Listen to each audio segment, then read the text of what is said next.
Hello everyone, and welcome back to Chill and Feel Chronicles. I'm so glad you're here. Tonight, we're about to journey across one of the greatest wonders ever built by human hands. But before we begin, I'd love to ask you something. Where are you watching this documentary from? And what time is it where you are right now? Whether you're relaxing after a long day, starting a quiet morning, or listening before you fall asleep, leave a comment below. I always enjoy seeing where our community is joining from, and it's wonderful to know that history can bring people together from every corner of the world. Now, imagine the first light of dawn slowly rising above the mountains of northern China. Golden sunlight spills across endless ridges as an ancient wall winds over towering peaks, disappearing into the mist like the body of a giant dragon. It is one of the most recognizable landmarks on Earth, admired by millions and surrounded by countless legends. But how many of those legends are actually true?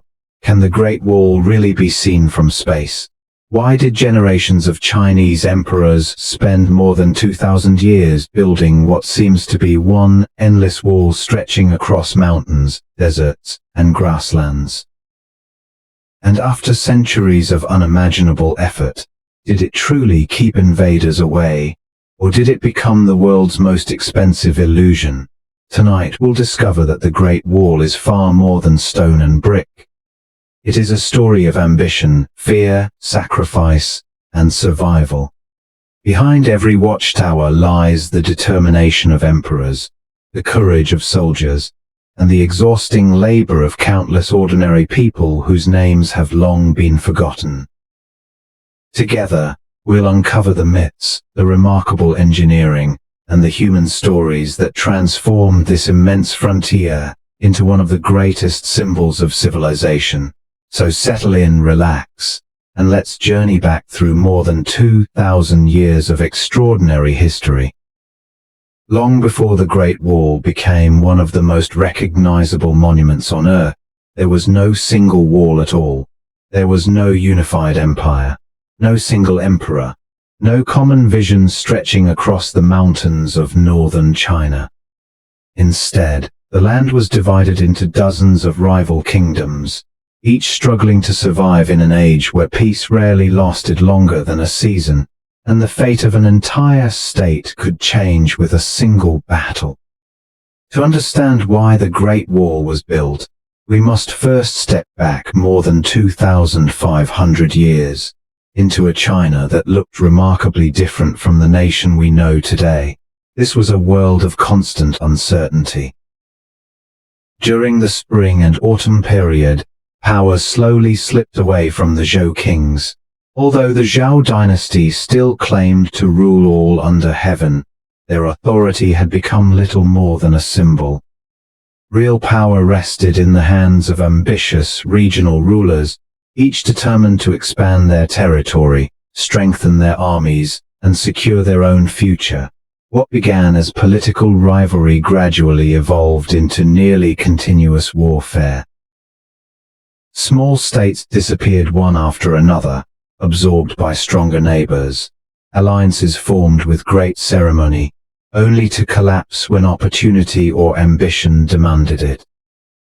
Diplomats traveled endlessly between courts, while generals marched across fields that had barely recovered from the previous campaign. For ordinary people, life was shaped by uncertainty. Farmers cultivated their fields without knowing whether the next harvest would belong to them or to a conquering army. Entire villages could awaken under one ruler and fall asleep beneath another. Families were forced to abandon their homes, while young men were called away to fight wars they scarcely understood. As centuries passed, the conflict grew even more intense. Historians would later call this era the Warring States period. By then, only a handful of powerful kingdoms remained, states such as Qin, Zhao, Yan, Han, Chu, and Kui. Each dreamed of becoming the one kingdom that would unite all of China. But victory demanded more than courageous soldiers. It required secure borders. And so across the northern frontiers, something remarkable began to appear. Walls. Not one continuous wall but countless separate barriers built by different kingdoms, each designed to defend its own territory. Some were constructed from packed earth, compressed layer by layer, until they became astonishingly strong. Others followed steep mountain ridges, crossed narrow valleys, or guarded strategic mountain passes where invading forces were most likely to appear. These early fortifications were practical rather than magnificent. They were not built to impress future generations. They were built because survival depended upon them. Yet the greatest danger did not always come from neighboring Chinese kingdoms. Beyond the northern plains stretched an entirely different world. Vast grasslands rolled endlessly toward the horizon, home to skilled horsemen who lived lives unlike those of the settled farming communities farther south. While Chinese kingdoms relied upon cities, fields, and permanent settlements, these nomadic peoples moved with the seasons, following their herds across the open steppe. Their mobility became their greatest strength. Mounted on swift horses, they could travel astonishing distances in only a few days. They struck with little warning, raiding frontier settlements before disappearing back into the grasslands long before large armies could respond. For the farmers living along China's northern frontier, the horizon itself often carried fear. A cloud of dust could signal nothing more than wandering animals, or it could mean hundreds of mounted warriors approaching at full speed. Among these northern peoples, one confederation would eventually become especially feared. They were known as the Jiangnü, masters of horseback warfare, disciplined, adaptable, and remarkably resilient. The Jiangnü understood the open steppe in ways no agricultural kingdom ever could. They needed no roads, no permanent cities, and no fortified supply lines. Their speed and flexibility allowed them to challenge even the strongest kingdoms of ancient China. As their influence expanded, the northern frontier grew increasingly unstable. Border villages were abandoned, trade routes became dangerous, military outposts demanded ever larger garrisons. Each kingdom realized that defending its own borders could no longer depend solely on soldiers waiting behind city walls. Something larger was needed: longer defensive lines, stronger fortifications, a barrier that could slow an enemy long enough for defenders to respond. None of those rulers could have imagined that their separate walls built by rival kingdoms that often hated one another would one day become the foundation of the greatest defensive structure in human history. The Great Wall had not yet been born, but its story had already begun. For more than 2 centuries, China had known little but war. Kingdom fought against kingdom, alliances were forged and broken. Entire cities vanished from the map, while generations grew up believing that conflict was simply a part of life. The dream of peace seemed almost impossible, a distant hope buried beneath the sound of marching armies and clashing steel. Then, from the rugged western frontier, one kingdom began to rise above all the others. It was the state of Qin. Unlike many of its rivals, Qin had transformed itself into a highly disciplined military power. Its rulers reformed the government, strengthened the economy, rewarded merit instead of noble birth, and built one of the most efficient armies the ancient world had ever seen. Every victory made Qin stronger, and every conquered kingdom brought it one step closer to complete domination. Finally, in 221 BCE, after decades of relentless conquest, the last rival state surrendered. For the first time in history, China stood united under a single ruler. The king of Qin refused to call himself merely a king. Instead, he adopted a title that no ruler had ever claimed before: Qin Shi Huang, the first emperor. His ambition reached far beyond winning battles. He wanted to reshape an entire civilization. Weights and measures were standardized so merchants could trade across the empire with ease. A single currency replaced countless regional coins. Roads spread outward from the imperial capital, connecting lands that had once been bitter enemies. Even the written language was unified, allowing officials from distant provinces to communicate under one system. Yet despite these extraordinary achievements, one problem remained unsolved: the northern frontier. Although the kingdoms had disappeared, their old defensive walls still remained, scattered across mountains and plains like broken pieces of a forgotten puzzle. Each wall had been built by a different state, facing different enemies, with no thought that one day they might belong to the same empire. To Qin Shi Huang, these walls represented more than abandoned fortifications. They were symbols of division, reminders of a fractured past he wanted the world to forget. Instead of allowing them to decay, he envisioned something no ruler had ever attempted before. The separate walls would be connected, extended, strengthened. They would become one immense defensive line stretching across the northern frontier of the empire. It was a project unlike anything humanity had ever seen. The emperor ordered hundreds of thousands of soldiers, laborers, prisoners, and conscripted farmers to travel north. Across deserts, forests and jagged mountain ridges, they carried earth, timber, stone, and tools to places where no roads existed. In many regions, the walls were built from layers of rammed earth, compressed until they became remarkably hard. In mountainous areas, workers hauled massive stones up steep slopes, where even walking was a challenge. The work was exhausting. Summer brought blistering heat. Winter covered the mountains with snow and icy winds. Food was scarce.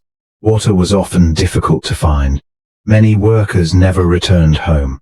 For countless families, the emperor's greatest construction project became a sentence of separation, hardship, and grief.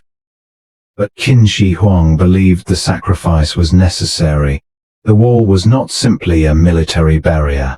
It was a declaration of imperial power. Every mile proclaimed that China was now one empire, ruled by one emperor, protected by one frontier. Its military purpose was equally important. The vast northern grasslands remained home to fast-moving nomadic horsemen, who could strike villages with little warning before disappearing into the open steppe. A continuous line of fortifications would slow these raids, create observation points across the frontier, and allow beacon fires to carry warnings from one watchtower to another with astonishing speed. For Qin Shi Huang, the wall was never expected to make China invincible. Instead, it was designed to buy time. Time for soldiers to gather. Time for reinforcements to arrive. Time for an empire to defend itself against an enemy that moved as swiftly as the wind. Few could have imagined that this ambitious undertaking, born from one emperor's vision of unity and security, would become the foundation of one of the greatest engineering achievements in human history. The Great Wall was no longer just an idea. It had begun to take shape stone by stone, hill by hill, across the vast northern horizon of a newly united empire. From a distance, the Great Wall appears almost timeless. Its weathered stones rest quietly upon the mountains, blending so naturally into the landscape that it feels as though it has always belonged there. Visitors often admire its breathtaking scale, wondering how such an extraordinary monument could have been built in an age without cranes, engines, or modern machines. But hidden beneath every stone lies another story. Not the story of emperors, not the story of victories, but the story of the countless ordinary people whose hands transformed an impossible dream into reality. When Qin Shi Huang ordered the construction of the northern defenses, he was not asking for a single fortress or a handful of watchtowers. He was demanding a barrier that would stretch across mountains, deserts, and windswept plains far beyond anything humanity had attempted before. To accomplish such a task required an army unlike any assembled for war. Hundreds of thousands of people were summoned from every corner of the empire. Some were experienced soldiers assigned to protect the frontier while building it. Others were convicted prisoners, sent north as punishment for crimes ranging from theft to political opposition. Their sentences would not be served behind prison walls, but beneath an endless sky, carrying stones until their bodies gave out. Many were enslaved laborers with no freedom to refuse, yet the largest group consisted of ordinary farmers. Men who had never traveled beyond their own villages suddenly found themselves forced to leave their families behind, marching hundreds of miles toward a frontier they had never seen. They carried little more than simple clothing, crude tools, and the uncertainty of whether they would ever return home. For countless families, the emperor's command arrived without warning. A husband disappeared, a father vanished, a son was taken away during harvest season. Fields were left untended, children grew up without parents, and wives waited through passing seasons with no news from the distant north. Many waited forever. The work itself was unimaginably difficult. Unlike modern construction projects, there were no paved roads leading into the mountains, no trucks delivering supplies, no powerful machinery lifting enormous blocks into place. Everything depended upon human strength. Workers cut stone from nearby cliffs using iron chisels and wooden hammers. Timber was dragged through forests by teams of exhausted men. Heavy rocks were loaded onto wooden sledges and pulled up steep mountain paths with ropes that tore into bleeding hands. In many places there wasn't even stone available. Instead, builders relied upon layers of earth, gravel, sand and clay.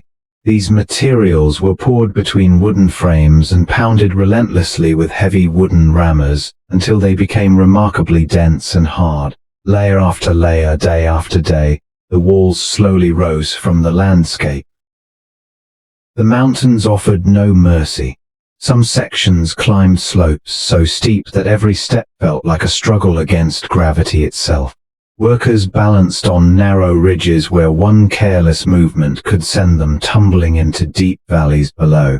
Even transporting water became an exhausting challenge. Every tool, every basket of soil, every single stone had to be carried by human hands. Food was painfully scarce. Supply lines stretched across vast distances, and transporting grain over rugged terrain was slow and unreliable. Many laborers survived on little more than coarse millet porridge, dried vegetables, or whatever food could be gathered nearby. Hunger became a constant companion, draining strength from bodies already pushed beyond their limits. Clean water was not always available. Unsanitary conditions quickly gave rise to disease. Dysentery spread through crowded camps. Fever claimed lives without warning. Injuries that would seem minor today often became fatal infections. There were no hospitals waiting beyond the next hill, no antibiotics, no surgeons equipped with modern knowledge. For many workers, a simple wound could become a death sentence. Then came winter. The northern frontier transformed into a world of ice and relentless wind. Snow buried unfinished sections of the wall. Frozen ground became almost impossible to dig. Workers rose before sunrise with numb hands and aching bodies, breathing air so cold it burned their lungs.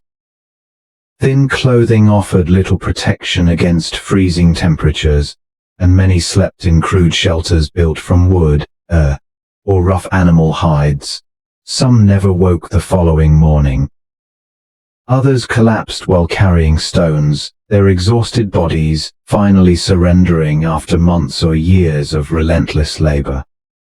Ancient legends would later claim that so many people died building the Great Wall that their bodies were buried within its foundations. Modern archaeological evidence suggests that this famous story is almost certainly a myth. Most workers who died were buried in nearby cemeteries or temporary graves rather than inside the wall itself. Yet the legend endured for centuries because it captured a deeper truth. The wall demanded an extraordinary human cost.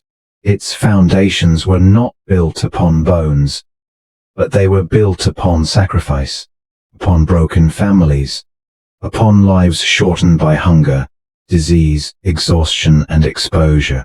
Every watchtower standing proudly against the horizon represents countless days of labor by people whose names history never recorded. We remember Qin Shi Huang. We remember emperors and generals. But the men who lifted the stones, who hauled timber across impossible mountains, who endured scorching summers and freezing winters, remain anonymous.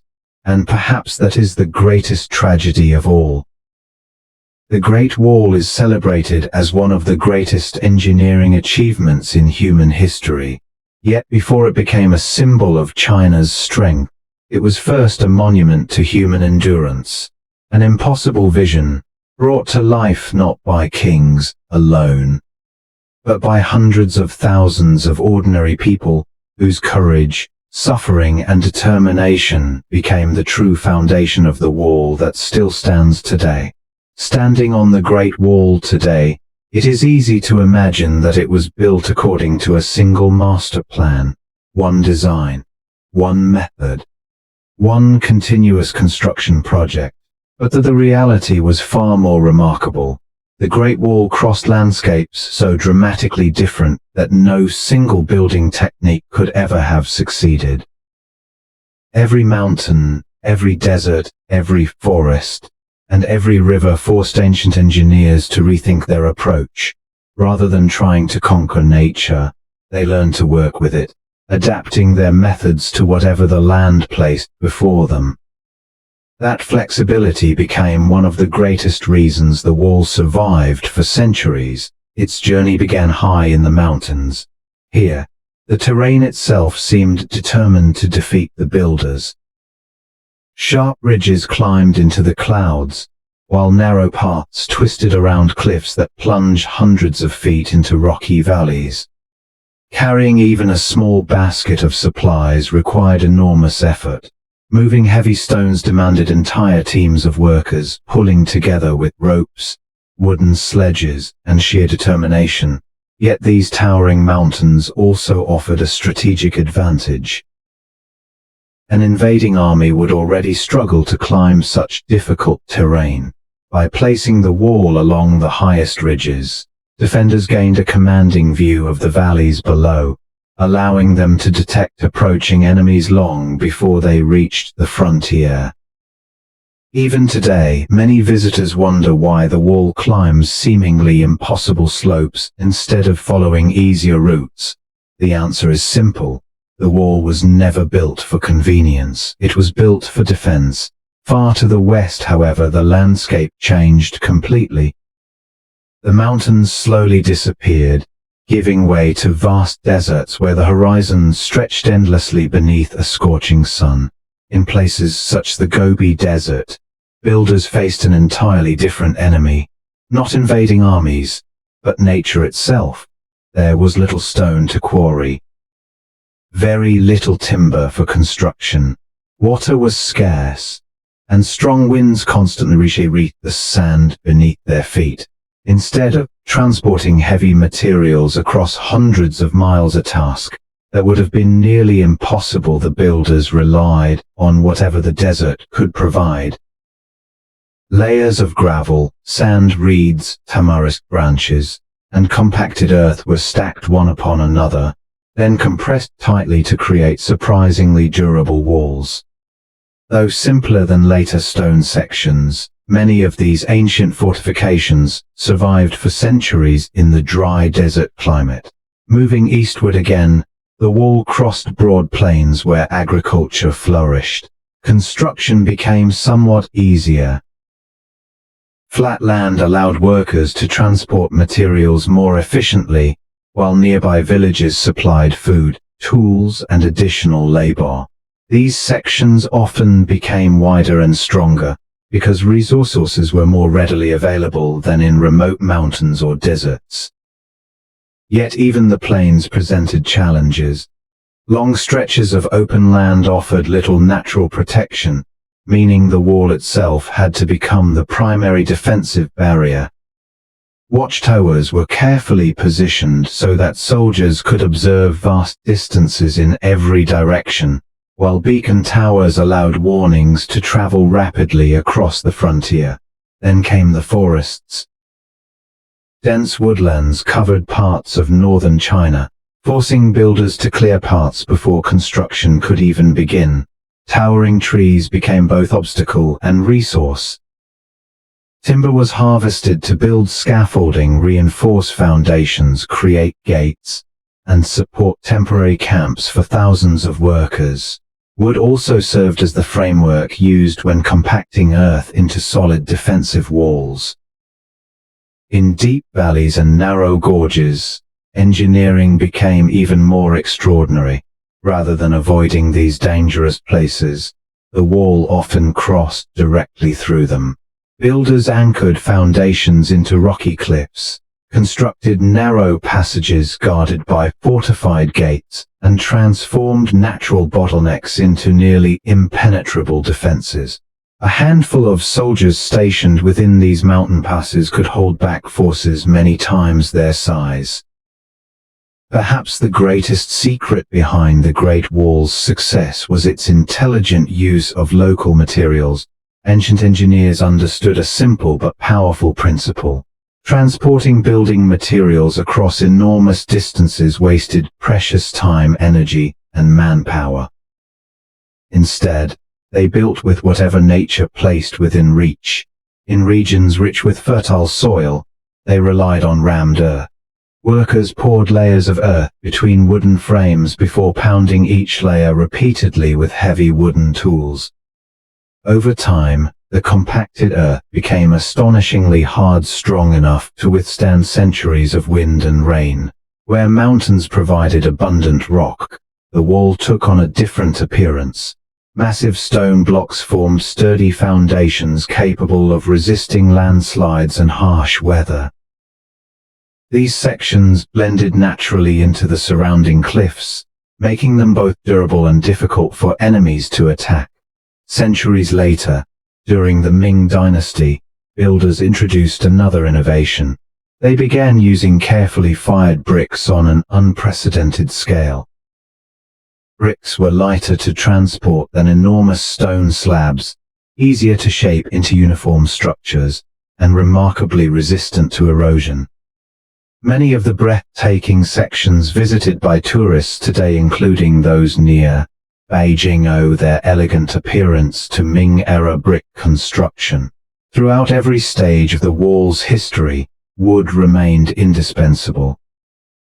It supported construction, reinforced towers, formed gates, and provided the framework for countless engineering projects along the frontier.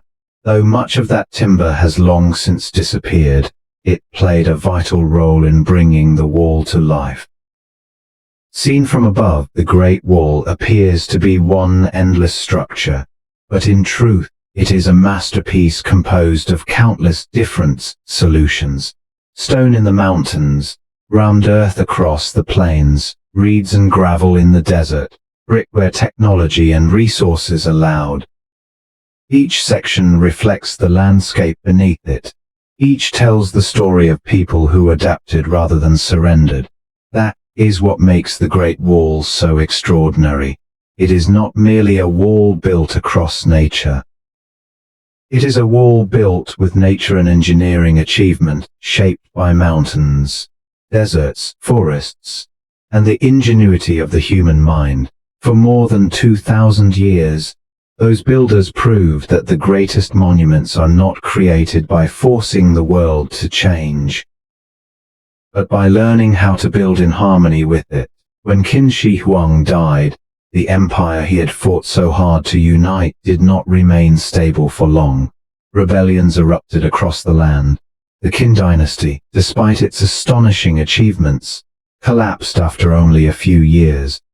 The first emperor's dream of an everlasting dynasty had come to an abrupt end. But one thing did survive: the Great Wall. Although parts of it fell into disrepair during the years of turmoil, the idea behind it proved stronger than the dynasty that had created it. The northern frontier remained just as dangerous as before, and every new ruler quickly realized that protecting it was essential for the survival of the empire. Then, in 206 BCE, a new dynasty rose to power: the Han dynasty. Unlike the Qin rulers, the Han emperors sought not only to defend China, but also to expand its influence far beyond its traditional borders. Under their leadership, the empire entered one of the greatest golden ages in Chinese history, a time of prosperity, innovation, and growing international trade. Yet prosperity could not exist without security. The greatest threat still came from the vast northern steppes, where the Jiangnü Confederation remained a formidable force. Their swift cavalry could strike border settlements with remarkable speed, disrupting trade, stealing livestock, and vanishing before imperial armies could mount an effective response. The Han emperors understood that simply maintaining Qin Shi Huang's original wall would not be enough.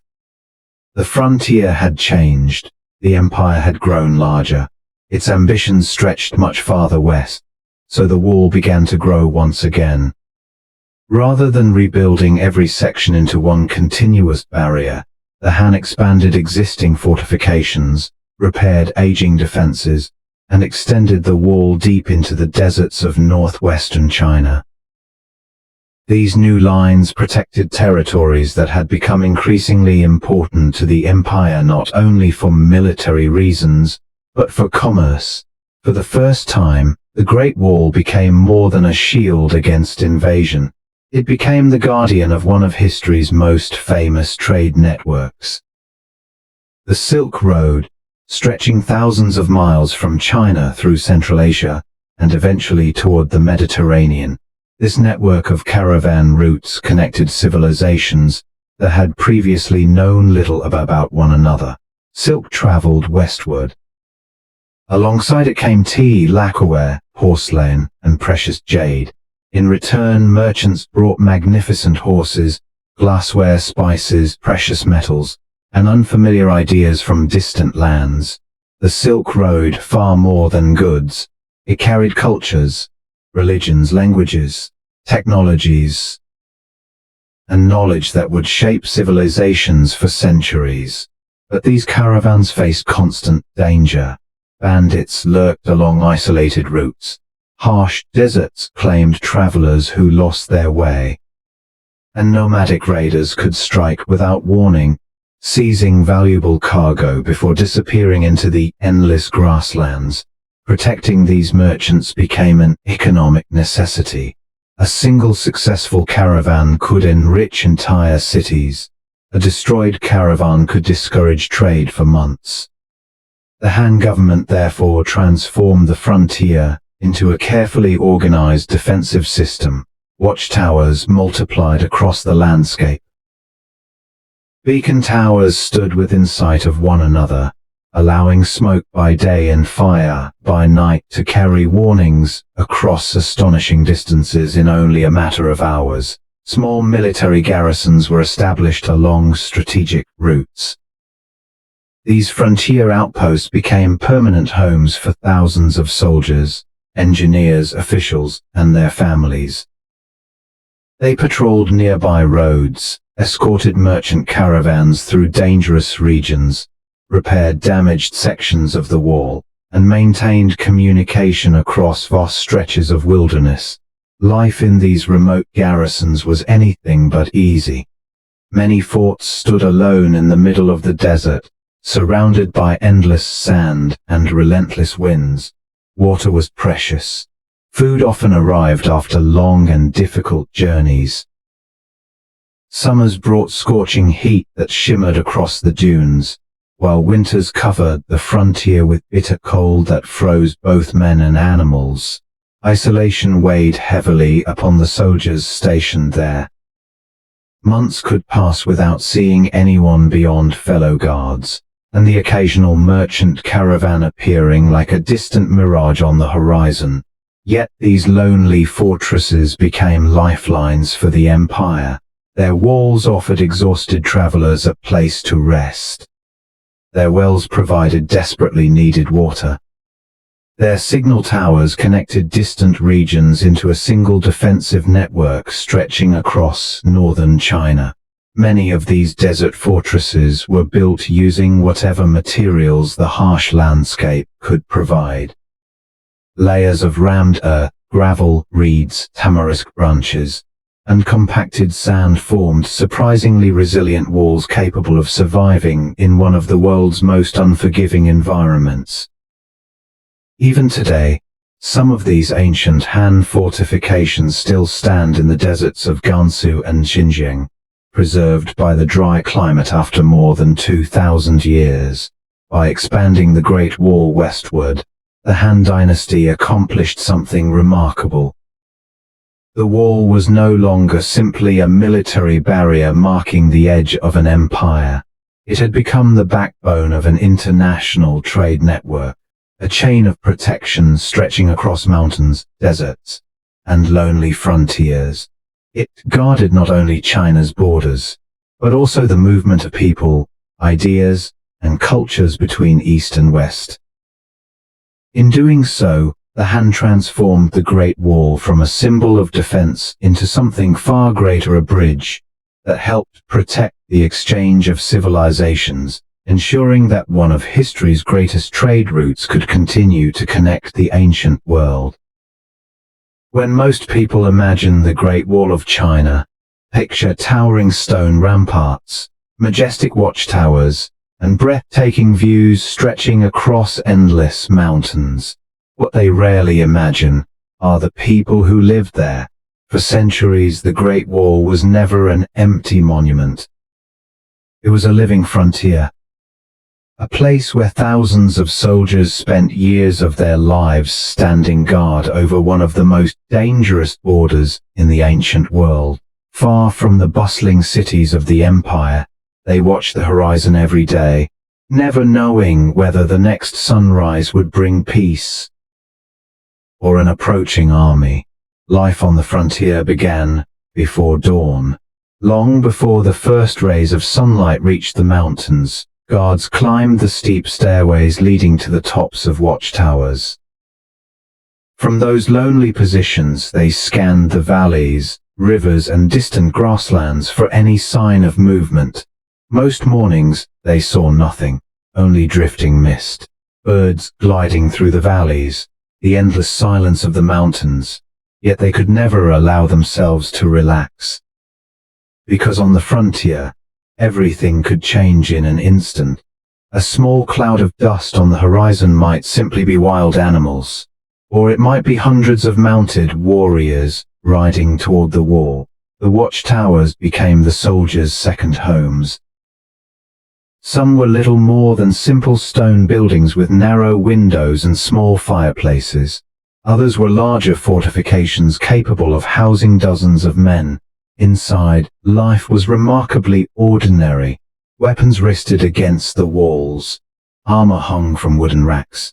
Clay pots simmered over small fires. Simple beds made of wood and straw filled the cramped rooms.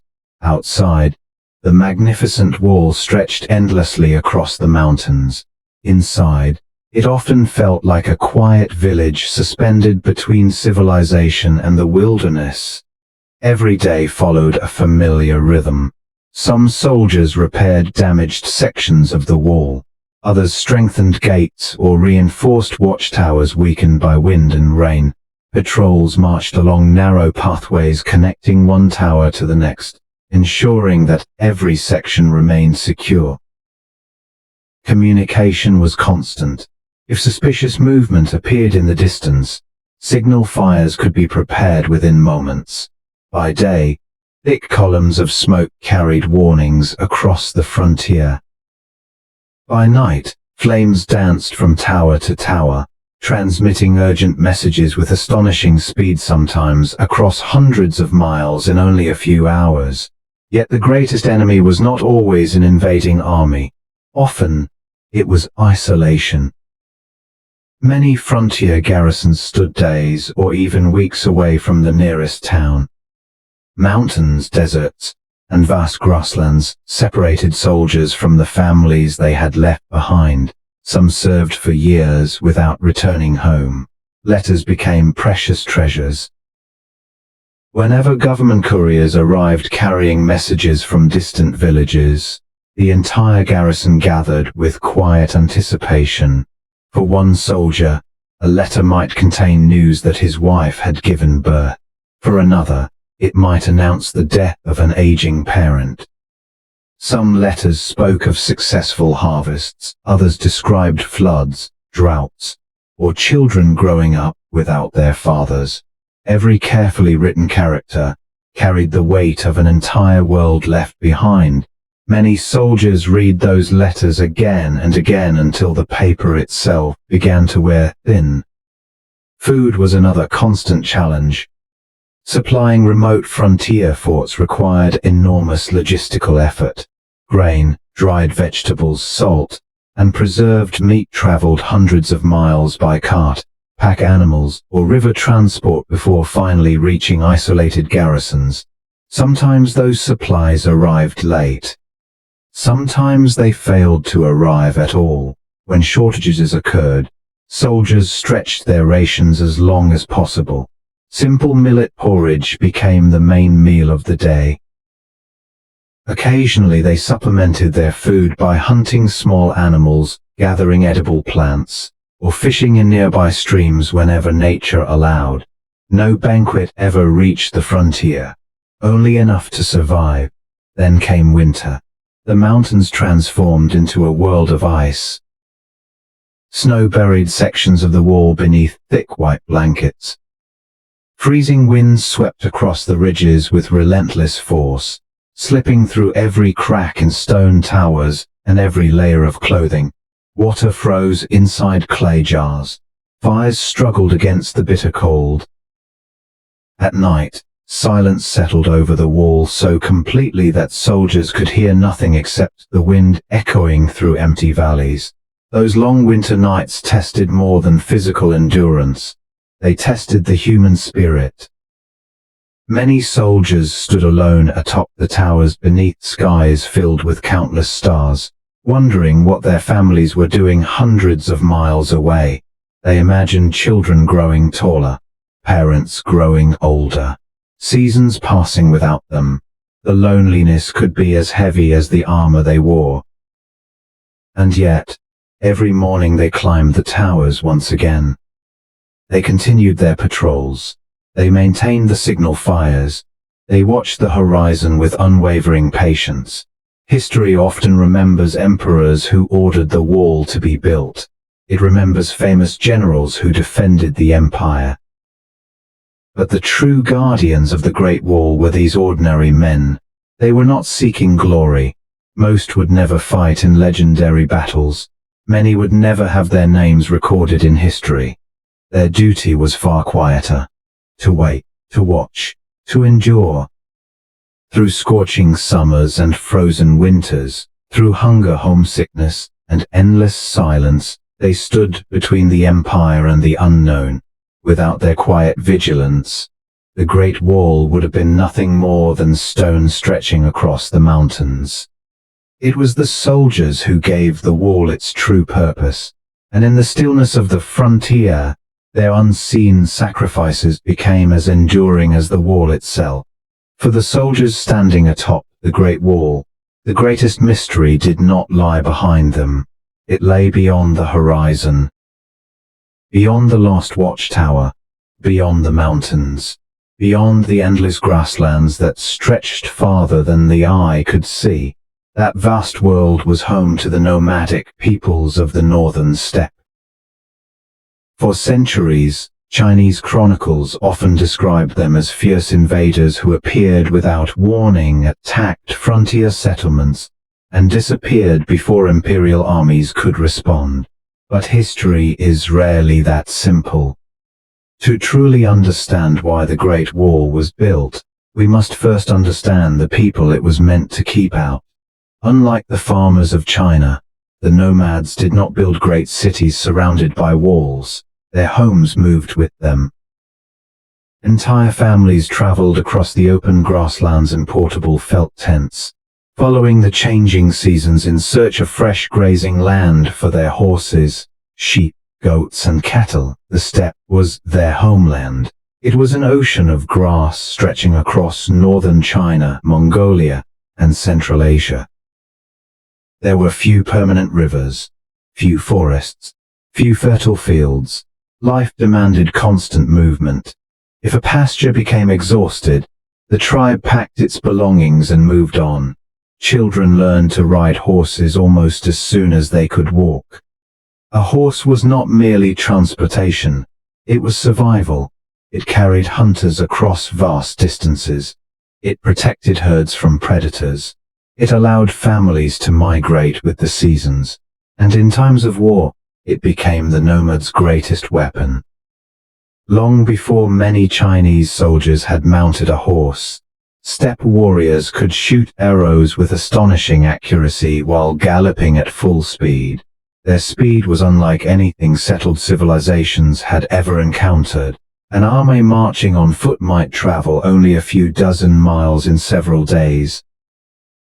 Nomadic cavalry could cover similar distances in a single day, striking suddenly before vanishing back into the endless plains. Among these northern peoples, one confederation became especially powerful during the Qin and Han dynasties. They were known as the Xiongnu. Rather than forming a single kingdom with fixed borders, the Xiongnu united numerous tribes under influential leaders who commanded loyalty through military strength, diplomacy, and shared interests.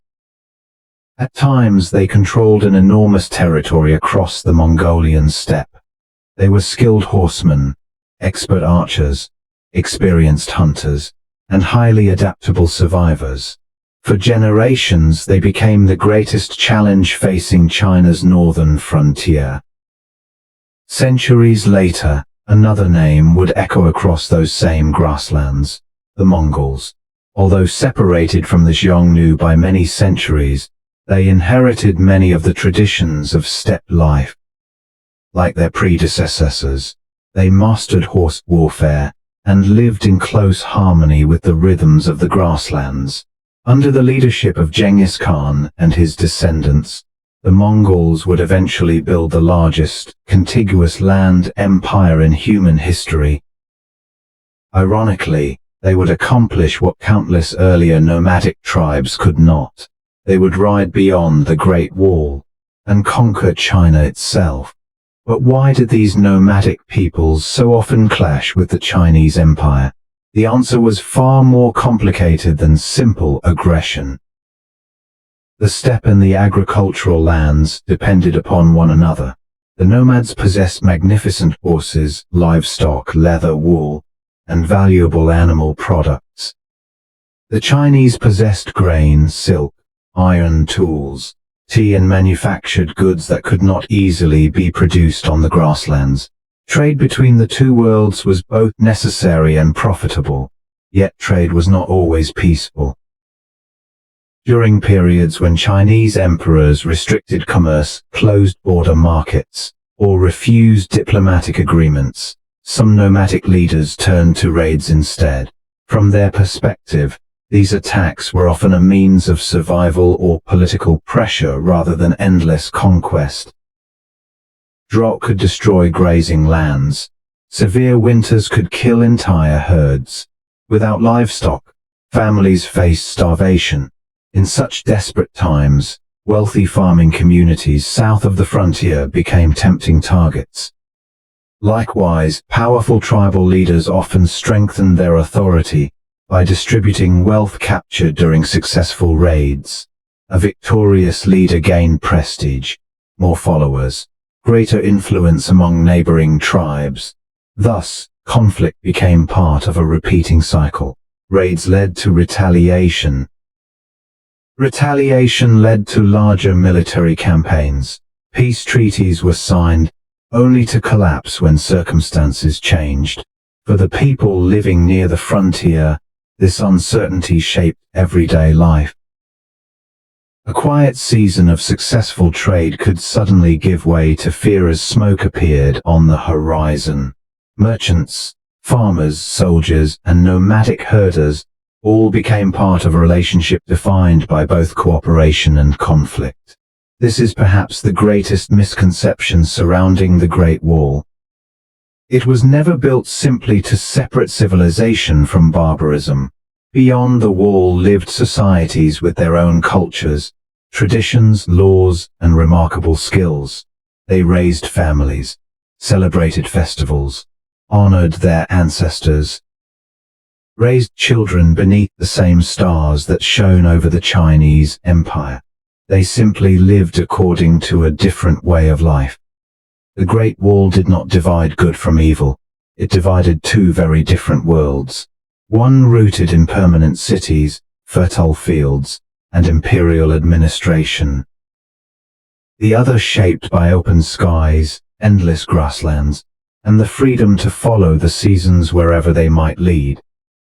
For more than 2,000 years, these two civilizations would trade with one another, fight one another, learn from one another, and eventually, even rule one another. And standing silently between them, the Great Wall watched it all. When people think about the Great Wall of China, they often imagine it as an enormous barrier designed to stop invading armies. But in reality, the wall had another purpose that was just as important, perhaps even more important. It was one of the ancient world's most sophisticated communication networks. The wall itself could not stop every attack. No wall, no matter how long or how high, could completely prevent determined armies from crossing mountains or finding weak points along the frontier. Ancient Chinese commanders understood this reality better than anyone. The true strength of the Great Wall was not simply its stones, it was information. The ability to know an enemy was approaching before that enemy reached towns, villages, or military camps. Along the wall, watchtowers stood at carefully chosen locations. Some crowned mountain peaks, others overlooked narrow valleys, river crossings, or important mountain passes. Each tower was positioned so that the next tower could be seen in the distance, creating an unbroken chain stretching across hundreds of miles. Day after day, soldiers climbed these towers and searched the horizon. Most of the time, they saw only peaceful landscapes. Clouds drifting over distant hills, wild horses grazing on the grasslands, the changing colors of the seasons, but their duty was to notice the smallest sign that something had changed. A rising cloud of dust, an unusually large group of riders, smoke from an unexpected campfire, movement where there should have been none. The moment danger was confirmed, every second mattered. Messengers traveling on horseback were fast, but horses still needed time to cross mountains and valleys. The frontier required something even faster. So the Chinese developed an ingenious warning system, using the oldest elements known to humanity, smoke and fire. During daylight hours, guards ignited specially prepared fires that produced thick columns of dark smoke. Dry wood alone was not enough. Soldiers often added materials such as damp vegetation or animal dung to create dense smoke that could be seen from remarkable distances. As the smoke rose into the sky, the neighboring watchtower immediately recognized the signal. Within minutes, its own guards lit another fire. Then the next tower did the same, and the next. Like a ripple spreading across a quiet lake, the warning raced across the frontier. After sunset, smoke gave way to flames. Bright signal fires burned against the darkness, their light visible across distant mountain ridges. On clear nights, one watchtower could often see several others glowing on the horizon, allowing urgent messages to continue their journey without interruption. This system was astonishingly effective. Under favorable conditions, news of an approaching enemy could travel hundreds of kilometers in only a few hours, far faster than any rider could hope to achieve across such difficult terrain. Long before the invaders reached the interior of the empire, military commanders had already received the warning. Garrisons prepared their defenses. Reinforcements gathered. Supply depots secured their stores. Nearby villages moved livestock behind safer positions, while civilians sought protection inside fortified settlements. The Great Wall was buying something more valuable than stone could ever provide: time. The signal system itself became increasingly sophisticated over the centuries. Different numbers of smoke columns or signal fires could communicate different situations. A single column might indicate a small scouting party. Several columns could warn of a larger force.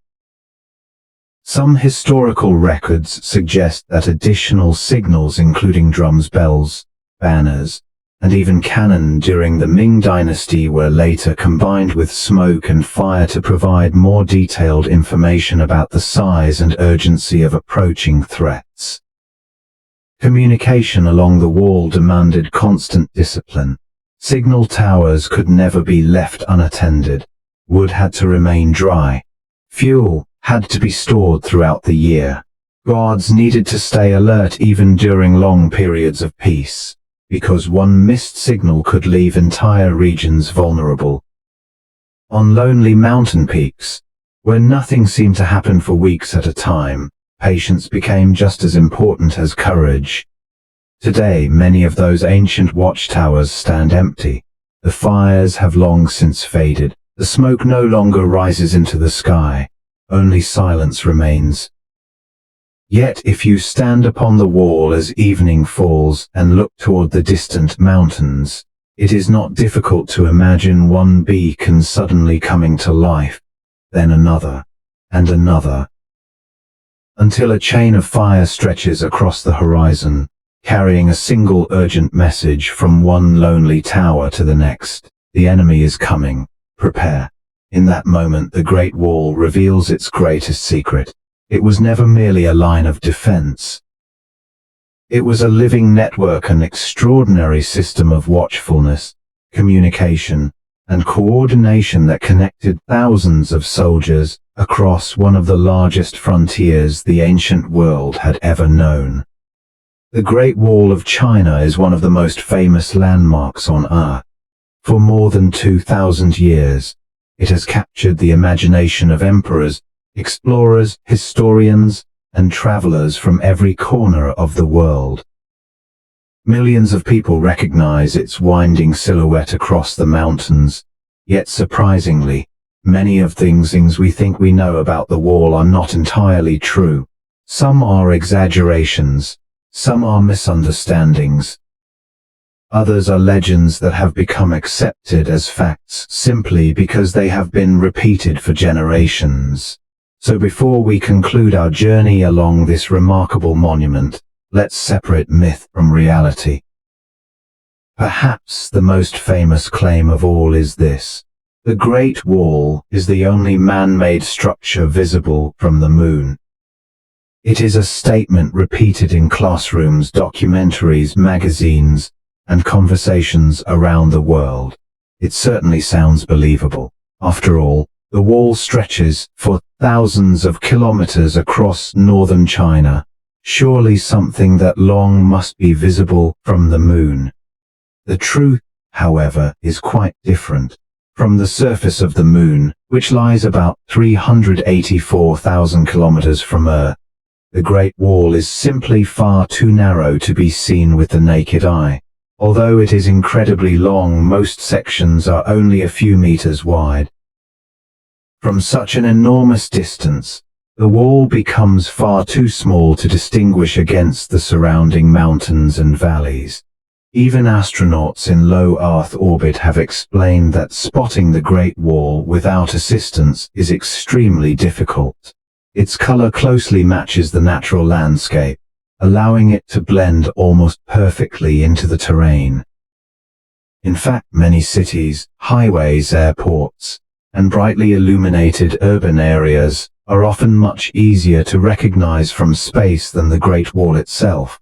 So while the wall is undoubtedly one of humanity's greatest achievements, it is not visible from the moon with the unaided human eye.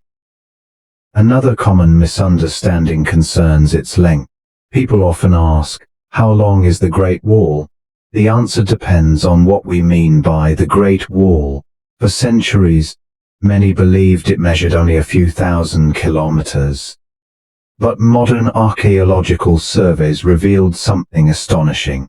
When researchers included every surviving wall, natural barrier, branch line, and defensive extension built by different dynasties, the total length reached more than 21,000 kilometers. That number surprises many people, yet it also creates another misunderstanding. Because the Great Wall is not one continuous structure stretching uninterrupted across China. Instead, it resembles a vast network. Different dynasties built different sections. Some overlap, others run parallel. Some disappear into deserts. Others climb mountains before ending abruptly. Many sections were abandoned, rebuilt, repaired, or extended centuries apart. Imagine looking at the branches of a great tree rather than a single straight line. That image is much closer to reality. The phrase "the Great Wall" makes it sound like one endless construction project. History tells a far more complicated story. It is actually a collection of walls built over more than 2,000 years by multiple dynasties, each responding to the challenges of its own time. Perhaps the darkest myth surrounding the Great Wall concerns the workers who built it. Many people have heard the haunting claim that thousands or even millions of laborers were buried inside the wall itself, becoming part of its foundations. The story is dramatic. It appears in novels, films, and popular culture around the world. But archaeological evidence tells another story. Excavations conducted at numerous sections of the wall have found no evidence that workers were deliberately entombed within its structure. In fact, doing so would have weakened the foundations rather than strengthened them. Bodies decompose. Stone and compacted earth do not. Ancient builders understood this practical reality. Workers who died during construction were generally buried in nearby cemeteries or temporary graves close to the construction sites. Some graves have even been discovered by archaeologists, offering valuable insight into the lives and deaths of those who labored on the frontier. So why has the legend survived for so long? Because it reflects an emotional truth. Construction of the Great Wall demanded enormous human sacrifice. Countless workers died from exhaustion, disease, accidents, hunger, and exposure over the centuries. The wall was not literally built upon their bodies, but it was built upon their labor, upon their suffering, upon sacrifices that history can never fully measure. Another popular belief is that the Great Wall successfully stopped every invasion of China. If that were true, history would have unfolded very differently. As we have already seen, the Mongols crossed the frontier and eventually established the Yuan dynasty. Centuries later, the Manchus entered through Shanhaiguan and founded the Qing dynasty. The wall was never an impenetrable shield. It was a defensive system designed to slow enemies, provide early warning, protect strategic passes, and buy valuable time for the empire. Sometimes it succeeded brilliantly, sometimes it failed. Like every military fortification in history, its effectiveness depended upon the people defending it. Strong walls could not compensate for poor leadership, political division, or betrayal. Perhaps the greatest myth of all is that the Great Wall was built by a single emperor. Many people immediately think of Qin Shi Huang. And while the first emperor played a crucial role by connecting and expanding earlier frontier walls, the monument we admire today is the result of more than 2 millennia of continuous effort. The Qin began the vision. The Han extended it westward. Many later dynasties repaired and modified it. Finally, the Ming dynasty rebuilt much of it using brick and stone, creating the magnificent sections that still stand today. The Great Wall is not the achievement of one ruler. It is the achievement of countless generations, millions of workers, thousands of engineers, hundreds of commanders. Entire dynasties, each leaving its own mark upon the mountains. Perhaps that's why the Great Wall continues to fascinate the world. The myths make it mysterious. The legends make it unforgettable. But the truth is even more extraordinary. Because the real story is not about a wall that could be seen from the moon, nor is it about hidden skeletons, sealed beneath ancient stones. It is the story of a civilization that spent more than 2,000 years adapting, rebuilding, learning, and enduring. A story of ambition beyond imagination, of sacrifice beyond counting, and of human determination so extraordinary that, long after the empires themselves disappeared, their greatest creation still stretches across the mountains, inviting every new generation to separate myth from history, and to discover that the truth is often far more remarkable than the legends. When people imagine the Great Wall of China, they often picture soldiers standing atop lonely watchtowers, scanning the horizon for approaching enemies. It is an image of war, of defense, of an empire protecting itself from the dangers beyond its borders. Yet there was another side to the Great Wall. A quieter side, one that had little to do with battles and everything to do with trade, diplomacy, and the meeting of civilizations. For centuries, the wall did not simply divide China from the outside world, it also connected China to it. Running across much of northern China was one of history's most extraordinary networks of commerce, the Silk Road. Rather than being a single highway, the Silk Road was a vast web of caravan routes, stretching thousands of kilometers from the imperial capitals of China through Central Asia, across Persia, and eventually toward the Mediterranean world. It linked empires that had never met face to face. Along these dusty roads traveled merchants, pilgrims, diplomats, explorers, scholars, and adventurers. Their camels carried more than valuable goods. They carried ideas, religions, languages, science, and stories that would forever change the civilizations they touched. The Great Wall became one of the guardians of this remarkable exchange. Many of the wall's strongest fortresses stood near important caravan routes. Rather than closing China's borders completely, these gateways carefully controlled who entered and who left the empire. Every caravan approaching a frontier pass slowed to a stop before the massive gates. Officials inspected travelers. Merchants presented permits and documents issued by imperial authorities. Guards counted people, animals, and wagons. Every movement was carefully recorded. This was not merely about security, it was also about administration. The Chinese government understood that trade brought enormous wealth. Silk woven in China was prized throughout the ancient world. Its value could equal that of gold in distant lands. But silk was only one of many treasures moving across the frontier. Fine porcelain, tea, paper, lacquerware, iron tools, jade carvings. Each represented months of skilled craftsmanship before beginning a journey that might last more than a year. In return, caravans entering China brought equally remarkable goods. Powerful horses from Central Asia strengthened the imperial cavalry.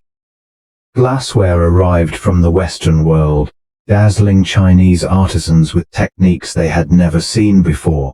Spices filled the air with unfamiliar fragrances. Precious gemstones crossed deserts and mountains before reaching imperial courts. Even grapes, walnuts, pomegranates, and other crops gradually found their way eastward through these trade routes, enriching Chinese agriculture and cuisine. Trade enriched both sides. Naturally, the empire sought to regulate it. At major frontier passes, officials collected taxes and customs duties on many imported and exported goods. Merchants paid fees before continuing their journeys, providing valuable revenue for the imperial government. These taxes helped finance roads, maintain frontier defenses, support military garrisons, and repair sections of the Great Wall itself. In many ways, commerce helped sustain the very system that protected it. The gates along the wall also served another important purpose. They controlled movement. Not everyone who wished to cross the frontier was allowed to do so. Imperial authorities monitored merchants, foreign envoys, traveling monks, and migrants with great care. During times of peace, movement became easier. During periods of conflict, gates could be closed almost immediately, limiting access to strategic routes and reducing opportunities for espionage or enemy infiltration.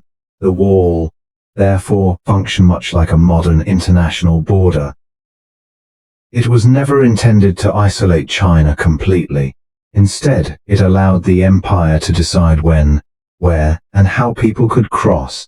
Perhaps the greatest gift of the Silk Road, however, was not economic. It was cultural. At frontier towns near the Great Wall, people from vastly different worlds met one another every day. Chinese officials negotiated with Persian merchants. Central Asian traders exchanged goods with local craftsmen. Buddhist monks traveled east carrying sacred scriptures from India. Musicians introduced unfamiliar instruments. Artists discovered new styles of painting and decoration. Engineers observed foreign technologies. Doctors shared medicinal knowledge gathered across distant lands. Languages blended in busy marketplaces. Different styles of clothing appeared side by side. New foods, customs, and beliefs gradually spread from one civilization to another. These frontier settlements became remarkable places where East and West quietly learned from each other.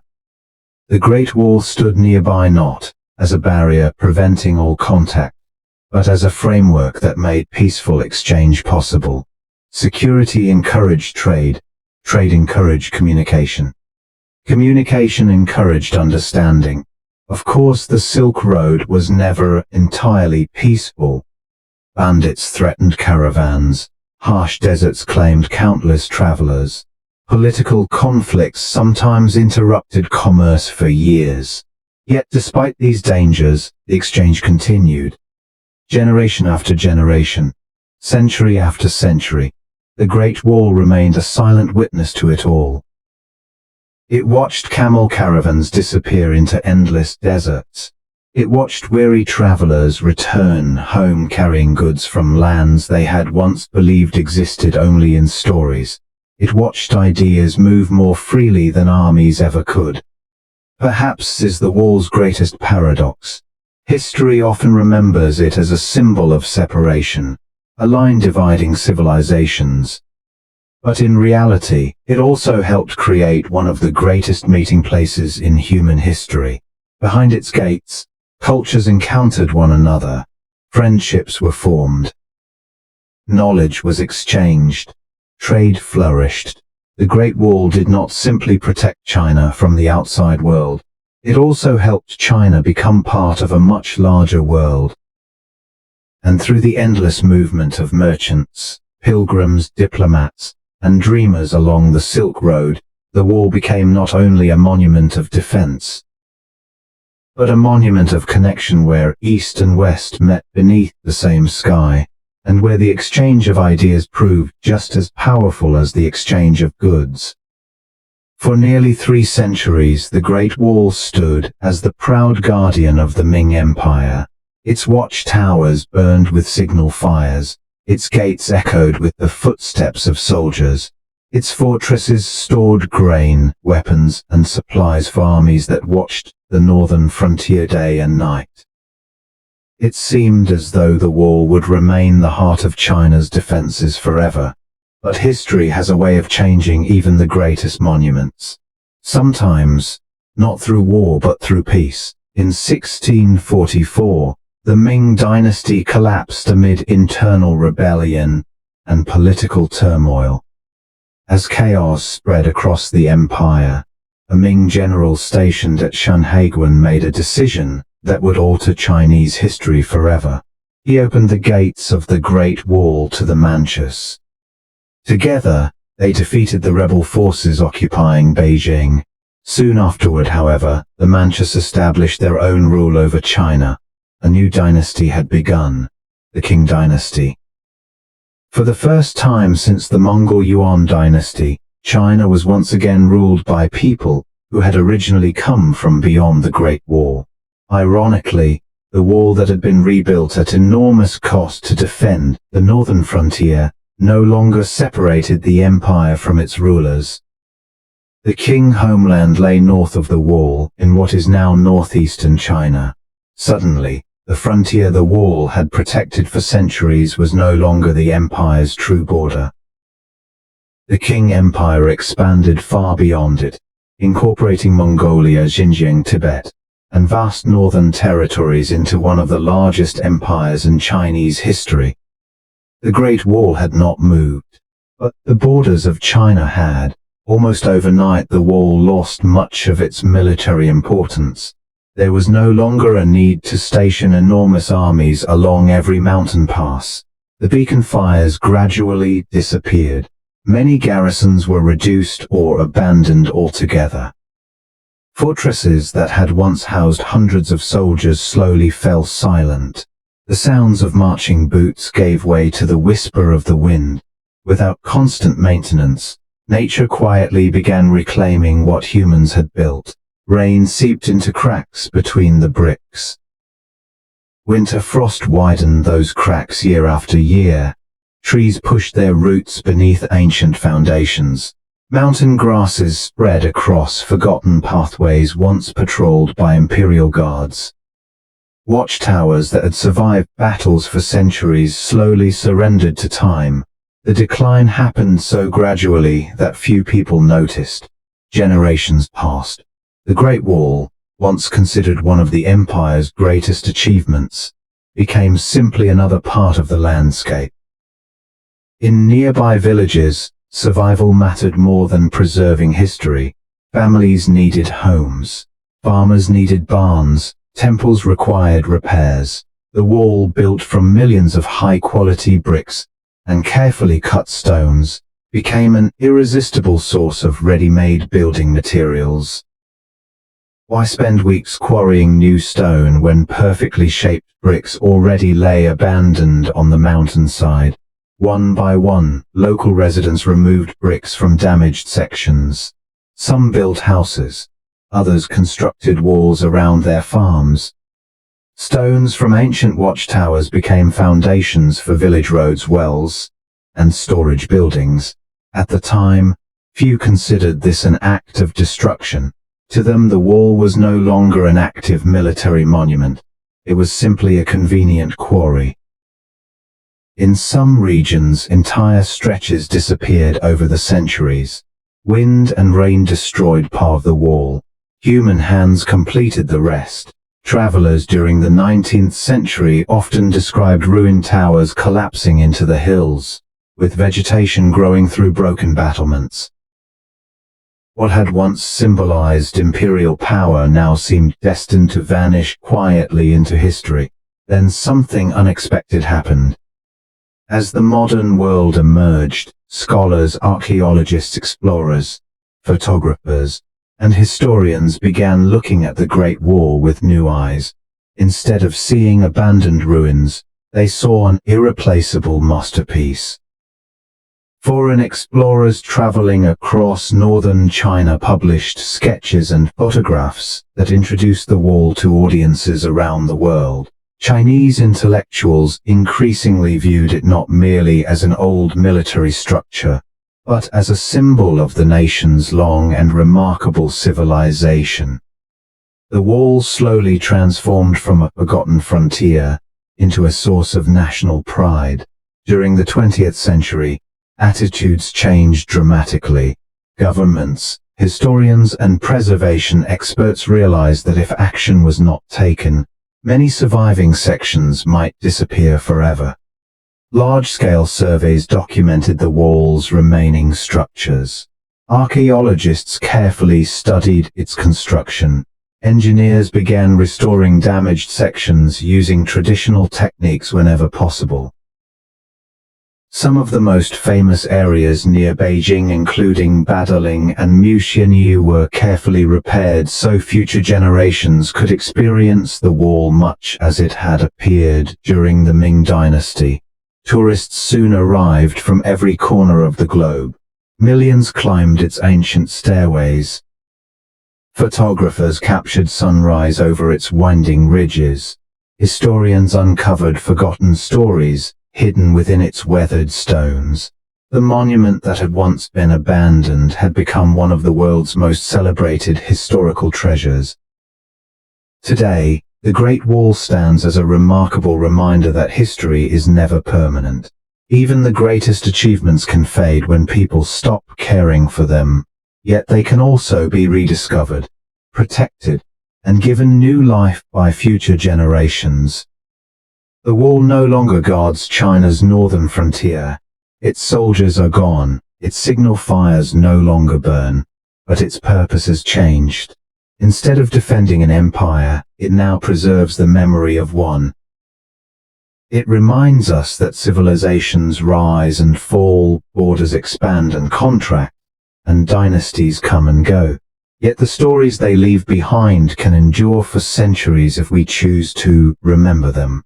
The Great Wall survived not because it was indestructible, but because, after centuries of neglect, humanity finally recognized that some monuments are too important to lose.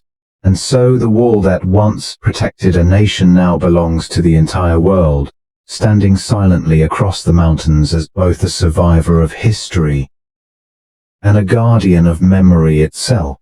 There was a time when many believed the Great Wall of China would simply disappear, not through war, not through invasion, but through time itself. For centuries, rain carved away at its foundations, winter ice cracked its ancient bricks. Trees forced their roots between stones that had once been laid with extraordinary precision. Villagers removed bricks to build homes, barns and roads. Entire watchtowers crumbled into the mountains, without anyone recording their existence. The wall that had survived emperors, dynasties, and invading armies seemed unable to survive something far quieter: neglect. By the middle of the 20th century, historians began to realize the scale of the problem. Many remote sections of the wall had already vanished. Others were collapsing so rapidly that they might not survive another generation. The world's greatest defensive monument was slowly becoming a collection of scattered ruins. Fortunately, attitudes toward cultural heritage were beginning to change. Across the world, ancient monuments were no longer viewed as old stones, standing in the way of progress. They were recognized as irreplaceable chapters of human history. China gradually embraced this new understanding. Archaeologists, historians, architects, engineers, and conservation specialists began working together to document what remained of the Great Wall. The first task was surprisingly difficult. No one knew exactly how much of the wall still existed. Centuries of rebuilding by different dynasties had created an incredibly complex network of fortifications stretching across mountains, deserts, forests, and grasslands. Some sections had been buried beneath sand, others had disappeared beneath farmland. Some remained hidden beneath dense vegetation. Large archaeological surveys, using historical records, satellite imagery, aerial photography, and field expeditions, slowly revealed the astonishing scale of the monument. Researchers discovered forgotten watchtowers standing alone in remote valleys. Ancient beacon towers emerged from the Gobi Desert.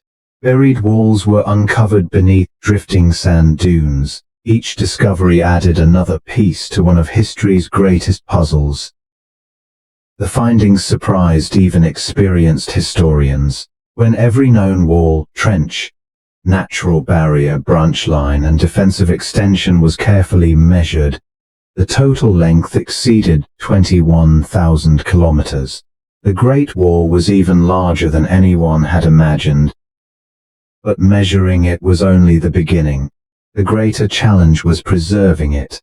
Conservation experts quickly realized that restoring the Great Wall required extraordinary care. Unlike modern buildings, ancient monuments cannot simply be rebuilt using contemporary materials. Every brick, every stone, every layer of rammed earth tells part of the wall's history. Replacing too much would erase the very past conservation was meant to protect. Instead, restoration became a careful balance between repair and preservation. Where possible, damaged bricks were returned to their original positions. Traditional construction methods were studied and revived. Engineers examined ancient mortars made from lime, clay, and the famous sticky rice mixture used during the Ming dynasty, recreating techniques that had nearly been forgotten. The goal was not to make the wall look brand new. The goal was to help it survive. Some of the most famous sections near Beijing became the focus of major restoration efforts. Badaling, perhaps the most visited section of the Great Wall, underwent extensive reconstruction beginning in the second half of the 20th century. Its magnificent stone stairways, towering battlements, and imposing watchtowers now allow millions of visitors each year to experience the wall in much the same way Ming soldiers once did. Nearby Meng Jiangnü received similar attention. Unlike some busier tourist destinations, its beautifully restored towers stretch across forested mountain ridges, offering visitors a glimpse of both the wall's impressive architecture and the breathtaking landscapes that surround it. Further east, Jinshanling became known for striking a different balance. Some sections were carefully restored for safety, while neighboring stretches were deliberately left in their weathered condition. Walking there feels like traveling through two different eras at once. One part reveals the wall's former glory. The next reminds visitors that even stone cannot escape time forever. These restoration projects have introduced millions of people to one of humanity's greatest engineering achievements. Yet they represent only a tiny fraction of the wall. Most of its enormous length remains far from major cities. Many remote sections still receive little maintenance. In the deserts of Gansu, powerful winds gradually erode ancient rammed earth fortifications grain by grain. In Inner Mongolia, shifting sand slowly buries forgotten watchtowers. Elsewhere, heavy rainfall weakens foundations, while vegetation continues pushing roots into centuries-old masonry. Climate change has added new challenges. More frequent extreme weather, stronger storms, and changing environmental conditions threaten fragile structures that have already endured for hundreds of years. Human activity also remains a serious concern. Illegal construction, mining, road building, and uncontrolled tourism have damaged certain sections. Although laws now protect the Great Wall, monitoring thousands of kilometers across remote landscapes remains an enormous task. Not every damaged tower can be repaired immediately. Not every disappearing section can be saved. Recognizing the wall's extraordinary importance, the international community also stepped forward. In 1987, UNESCO officially designated the Great Wall as a World Heritage Site. The recognition was more than an honorary title. It acknowledged that the Great Wall does not belong solely to one nation, it belongs to humanity. Its stones tell a story shared by the entire world, a story of engineering perseverance, cultural exchange, sacrifice, and the rise and fall of civilizations. UNESCO's recognition encouraged greater international cooperation, scientific research, conservation funding, and public awareness. Around the world, people who had never visited China suddenly understood that preserving the Great Wall meant preserving a part of our collective human story. Today, modern technology has become one of the wall's greatest allies. Drones photograph inaccessible mountain ridges. Laser scanning creates incredibly detailed three-dimensional models. Satellites monitor erosion across remote regions. Artificial intelligence assists researchers in identifying previously unknown structures hidden beneath vegetation or desert sands. These digital records ensure that even if time eventually claims certain sections, their form and history will never be completely lost. Yet despite every scientific advancement, one truth remains: the Great Wall cannot preserve itself. Its future depends on the choices made by each generation. Whether through responsible tourism, careful conservation, continued archaeological research, or public appreciation, every effort contributes to protecting a monument that has already survived more than 2,000 years. Standing upon the Great Wall today, it is impossible not to feel the weight of time beneath your feet. The same stones have witnessed the rise of emperors, the thunder of cavalry, the footsteps of merchants along the Silk Road, the quiet patrols of lonely soldiers, the laughter of travelers, the silence of abandoned centuries.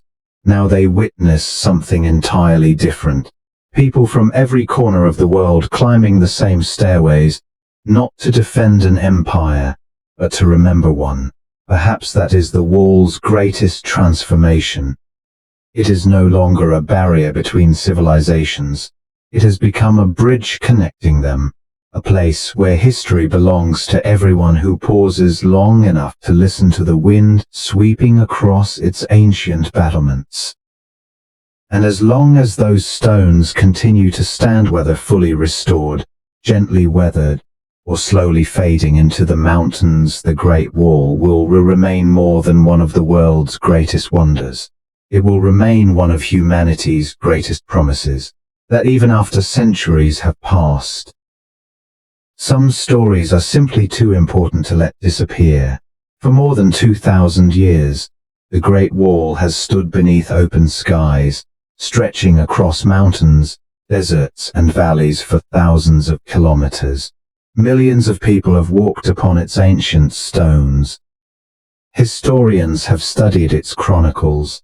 Engineers have admired its remarkable construction. Tourists have photographed its winding silhouette countless times. And yet, the Great Wall still keeps its secrets. Even today, archaeologists continue to uncover new discoveries hidden beneath the earth, buried beneath drifting sand, concealed inside forgotten fortresses, or lost beneath centuries of vegetation. The story of the Great Wall is not finished. In many ways, it is still being written. One of the greatest mysteries surrounding the wall involves what lies beneath it. Popular culture often imagines vast underground tunnel systems stretching beneath the mountains, connecting distant fortresses like secret passageways from an adventure novel. The reality is both less dramatic and perhaps even more fascinating. Archaeologists have indeed discovered underground structures associated with parts of the Great Wall. These were not enormous hidden cities, but carefully designed military spaces built for practical purposes. Some fortresses contained underground storage rooms where grain could be protected from harsh weather. Others featured hidden cellars used for preserving food supplies during long winters or military sieges. In certain mountain passes, narrow underground passages connected nearby buildings, allowing soldiers to move between defensive positions while remaining protected from enemy arrows. These passageways were usually short and highly localized. They were never intended to connect the entire wall. Nevertheless, they reveal how carefully military engineers planned every aspect of frontier defense. Nothing was left to chance. The Great Wall was not simply built above the ground, it also extended beneath it. Another fascinating secret lies within the wall's forgotten armories. During the Ming dynasty, every major fortress functioned as a military headquarters. Weapons had to be stored safely, protected from moisture, theft and sudden attack. Large warehouses held thousands of arrows bundled together inside wooden crates. Crossbows hung neatly upon stone walls. Spears stood in carefully arranged rows. Swords, shields, helmets, armor, and gunpowder weapons waited for the day they might be needed. Historical records describe military storehouses capable of supplying entire frontier armies. Although many of these buildings have disappeared, archaeologists continue discovering traces of them. Rusted arrowheads emerge from the soil. Fragments of armor reveal how soldiers protected themselves. Pieces of early firearms remind us that later sections of the Great Wall were defended not only with bows and swords, but also with cannons, muskets, and explosive weapons. Every artifact tells another small chapter in the wall's military history. Perhaps even more exciting are the sections that remain unexplored. Despite centuries of research, enormous stretches of the Great Wall have never been fully excavated. Some lie buried beneath layers of sand in the Gobi Desert. Others disappear into dense forests where few archaeologists have ever worked. High mountain ridges remain difficult to reach, while remote valleys conceal forgotten towers that have not been carefully studied for generations. In some places, only the tops of ancient walls remain visible above the earth. Everything else lies hidden below. Each year, new discoveries remind historians how much remains unknown. A collapsed watchtower reveals an intact staircase. An abandoned fortress uncovers ancient pottery left behind by soldiers centuries ago. A buried section of wall unexpectedly appears after heavy rain washes away layers of soil. Sometimes discoveries happen almost by accident. Farmers plowing fields uncover forgotten foundations. Road construction exposes ancient stonework. Natural erosion reveals structures hidden for hundreds of years. The Great Wall continues to surprise even those who have spent their entire careers studying it. One remarkable example came through the use of modern satellite imagery. From the ground, certain damaged sections seem to have vanished completely, but viewed from space, faint lines across deserts and grasslands revealed the outlines of walls long believed lost. The earth itself had quietly preserved their memory. Technology has transformed archaeology in extraordinary ways. A century ago, researchers relied almost entirely on maps, historical texts, and patient exploration on foot. Today, entirely new tools allow scientists to investigate the wall without disturbing a single stone. Drones fly over inaccessible mountain peaks, capturing thousands of high-resolution photographs from angles impossible to reach on foot. These images are combined into detailed three-dimensional models, allowing researchers to study every crack, every tower, and every collapsed section with astonishing precision. Laser scanning has become another revolutionary tool. Millions of laser measurements create exact digital replicas of ancient structures, recording details measured in mere millimeters. Even if erosion eventually damages a section of the wall, its precise shape can now be preserved forever in digital form. Ground-penetrating radar offers another remarkable advantage. Instead of digging immediately, archaeologists can send harmless radar waves beneath the surface, revealing buried foundations, hidden chambers, ancient roads, and forgotten buildings without disturbing the site. This technology allows researchers to decide where excavation is most likely to produce important discoveries while protecting fragile archaeological remains. Artificial intelligence has also begun assisting historians. By analyzing satellite images covering enormous areas of northern China, computer systems can identify unusual shapes, patterns, and alignments that may indicate unknown sections of the wall. What once required years of exploration can now begin with careful analysis from a computer screen. Yet, despite all these technological advances, archaeology remains an exercise in patience. Every excavation raises new questions. Every answer leads to another mystery. What remains buried beneath those untouched hills? How many forgotten watchtowers still lie hidden beneath forests? How many military camps have disappeared beneath fields and villages? How many personal belongings, letters, tools, weapons, coins, or household objects still wait beneath the soil for someone to uncover them? No one knows. Perhaps that uncertainty is part of the wall's enduring magic. Unlike many ancient monuments that have been almost completely excavated, the Great Wall continues to reveal itself little by little. It is not merely a relic of the past. It is an active archaeological frontier. A place where every generation discovers something the previous generation never knew. Standing atop the Great Wall today, surrounded by endless mountains, it is tempting to believe that every secret has already been uncovered. But beneath your feet, hidden beneath layers of earth and stone, beyond abandoned towers reclaimed by forests, the wall still guards countless untold stories.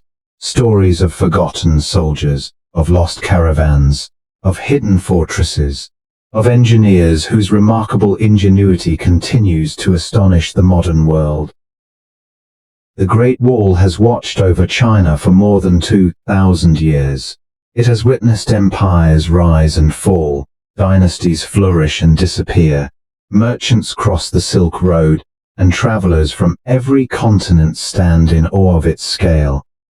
Yet even now, after centuries of exploration, it continues to whisper a quiet promise to historians and dreamers alike. There is still more to discover, and somewhere beyond the next mountain ridge, another secret is waiting. As our journey along the Great Wall of China comes to its final chapter, it becomes clear that we have never truly been telling the story of a wall. Not really. The stones, the watchtowers, the mountain passes, the signal fires, the soldiers, the emperors. They are only pieces of a much larger story, because the Great Wall has always been more than an extraordinary feat of engineering. It has become a symbol that has outlived every dynasty that built it. Today, the Great Wall no longer protects an empire.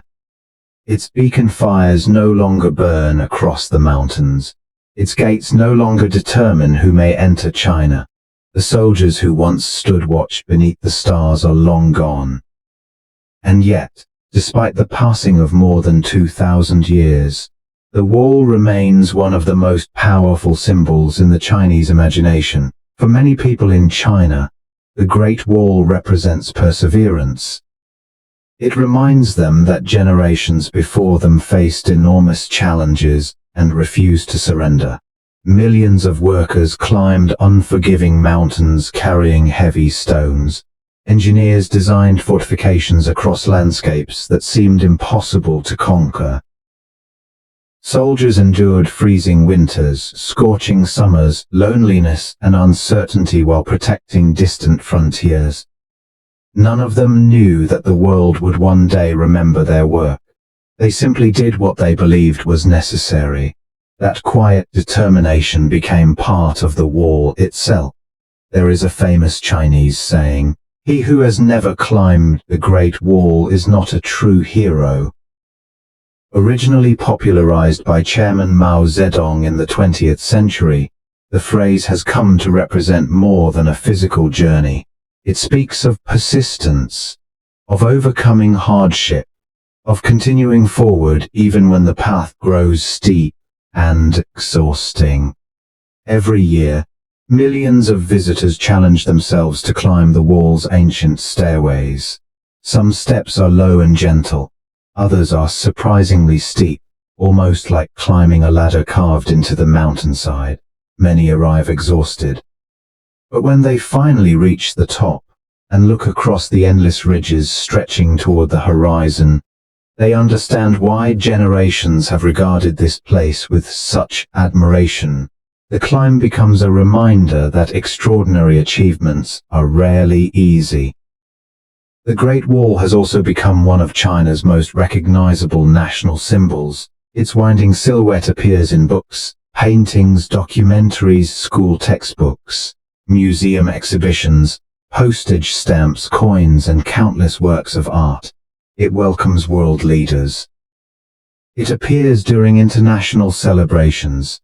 It has become one of the first images many people associate with China itself. Yet its influence extends far beyond China's borders. The Great Wall belongs not only to one nation, it belongs to humanity. Across the world, filmmakers, novelists, musicians, artists, and game designers continue to draw inspiration from its remarkable history. Hollywood has portrayed it as the setting for epic adventures. Historical novels imagine the lives of soldiers stationed upon its towers. Video games recreate its vast mountain fortresses. Photographers travel thousands of miles to capture the sunrise illuminating its ancient stones. Painters depict its graceful curves disappearing into clouds. Poets describe it as a bridge between the past and the present. Even people who have never visited China often recognize its unmistakable shape instantly. Few monuments possess such universal recognition, but perhaps the wall's greatest influence lies not in popular culture. It lies in what it teaches us. Throughout this documentary, we have seen that the Great Wall was never perfect. It did not stop every invasion. It could not guarantee peace. Empires still rose and fell. Enemies still crossed its frontier. Dynasties still disappeared. And yet, the wall endured, not because it was flawless, but because generation after generation refused to abandon it. Every dynasty inherited the work of those who came before. Some repaired it, some expanded it, others transformed it entirely. The Great Wall reminds us that civilization itself is built in much the same way. No single generation creates greatness alone. Each contributes another stone, another idea, another chapter. Future generations continue what others began. That may be the wall's greatest lesson. It is a monument not to one emperor, but to continuity, to collective effort, to the belief that some achievements are so important they require centuries rather than years. When modern engineers study the Great Wall, they admire its remarkable adaptation to geography. When historians examine it, they see the rise and fall of dynasties written into its stones. When archaeologists excavate its foundations, they uncover forgotten lives hidden beneath centuries of history. When travelers stand upon its towers, they feel something much simpler: wonder. The same sense of wonder that has inspired people for generations. How could ancient builders accomplish something so enormous? How did they transport millions of bricks across mountains without modern machinery? How many unnamed workers left their fingerprints upon these stones? How many dreams, sacrifices, and hopes became part of this monument before the world even knew it existed? Perhaps those questions will never receive complete answers, and perhaps they do not need to. Some mysteries are part of what makes the Great Wall unforgettable. Today, it stretches across deserts where only the wind remains. It climbs mountains that disappear into morning mist. It crosses forests alive with birdsong. It overlooks villages, rivers and valleys that have changed beyond recognition since the first stones were laid. Some sections have been beautifully restored. Others continue to crumble quietly beneath rain, snow, and time. Yet together, every surviving fragment tells one extraordinary story. A story not simply about China, but about humanity itself, about what people can accomplish when vision is matched with determination, about the price civilizations are willing to pay for security, about the countless ordinary lives that quietly shape extraordinary history. The Great Wall has now stood for more than 2 millennia. It has watched kings become legends, empires become memories, wars become history, generations become dust. Still each morning the first light of dawn touches its ancient stones just as it did centuries ago. And each evening, the setting sun paints its watchtowers in shades of gold before darkness gently settles across the mountains. The wall continues its silent watch, no longer guarding an empire, no longer preparing for battle. Instead, it guards something even more precious: the memory of those who came before us, their courage, their ambition, their mistakes, their achievements, their determination to leave behind something greater than themselves. And perhaps that is why the Great Wall of China remains one of the greatest wonders in human history, not because it is the longest wall ever built, not because it can be seen from space, not because emperors commanded its construction, but because stone by stone, century after century, it became a timeless reminder that the greatest monuments are never built simply to resist the passage of time. They are built to tell future generations who we were, what we believed, and what we were capable of achieving when imagination, perseverance, and hope came together beneath the same endless sky. As the sun slowly disappears beyond the mountains, the Great Wall falls silent once again. The watchtowers no longer send smoke into the sky. The gates no longer open for marching armies. The soldiers who once stood guard through freezing winters and scorching summers have long since faded into history, and yet, the wall remains. Over the past 2,000 years, we have journeyed through one of humanity's greatest stories. We have witnessed rival kingdoms divided by war. We have watched Qin Shi Huang unite an empire and dream of building a defense unlike anything the world had ever seen. We have followed the footsteps of countless workers who carried stone across impossible mountains, sacrificing comfort and often their lives to create a monument that would outlive them all. We have stood beside lonely frontier soldiers, listened to the legends whispered by the wind, uncovered forgotten fortresses, explored hidden secrets still waiting beneath the earth, and discovered that the Great Wall was never simply a line of stone stretching across China. It was something far greater.